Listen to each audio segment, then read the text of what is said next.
Israel और Hamas के बीच अक्टूबर 2023 से भीषण जंग जारी है। हमास ने गाजा से इजराइल पर जोरदार हवाई हमले किए हैं। लेबनानी गुट हिजबुल्लाह से भी इजराइल का खूनी संघर्ष चल रहा है। हिजबुल्लाह ने बीते साल के आखिर में इजराइल पर कई बड़े हमले किए थे। वहीं यमन के हूती विद्रोहियों की हाइपरसोनिक मिसाइलों और विस्फोटक से भरे ड्रोन इजराइल के लिए कई बार संकट का सबब बन चुके हैं। इजराइल की धरती कई बार हूती विद्रोहियों के हमले से दहल चुकी है। ईरान और इजराइल के एक दूसरे पर मिसाइल हमले को भी दुनिया ने करीब से देखा है। इससे साफ है कि इजराइल कई मोर्चे पर लगातार युद्ध लड़ रहा है। कई दुश्मनों से घिरे होने के बावजूद इजराइल अपनी रक्षा करता रहा है। इसकी वजह उसका मजबूत एयर डिफेंस सिस्टम है। अपने शानदार एयर डिफेंस की वजह से इजराइल दुनिया भर में इसका निर्यात भी कर रहा है। इजरायली सेना ने बताया है कि उसे आयरन बीम जैसा एक और लेजर डिफेंस सिस्टम मिला है। इस लेजर सिस्टम से हवाई युद्ध के दौरान इजराइल ने दर्जनों हवाई खतरों को रोकने में कामयाबी हासिल की है।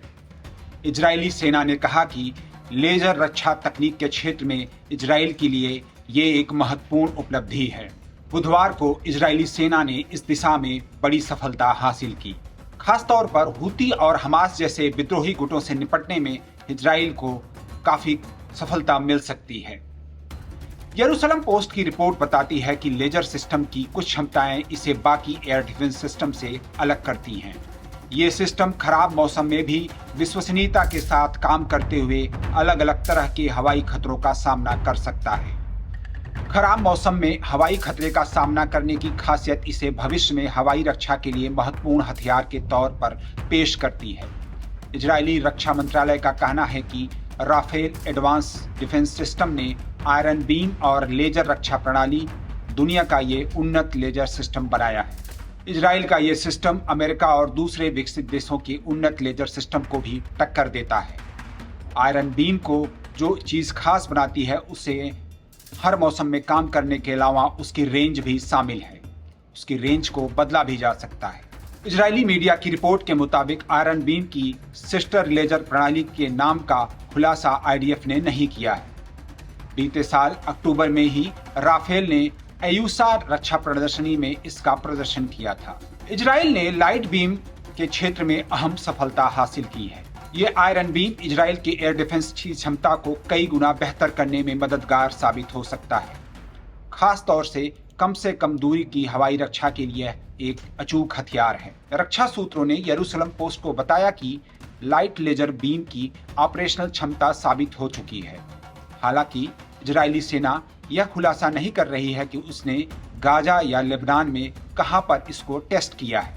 रक्षा एक्सपर्ट मान रहे हैं कि लाइट बीम ड्रोन मोर्टार के खिलाफ प्रभावी होगा, लेकिन लंबी दूरी के रॉकेट या मिसाइलों के आगे यह अभी अपनी क्षमता साबित नहीं कर पाएगा। इसके लिए इजराइल को आयरन बीम पर ही निर्भर होना पड़ेगा।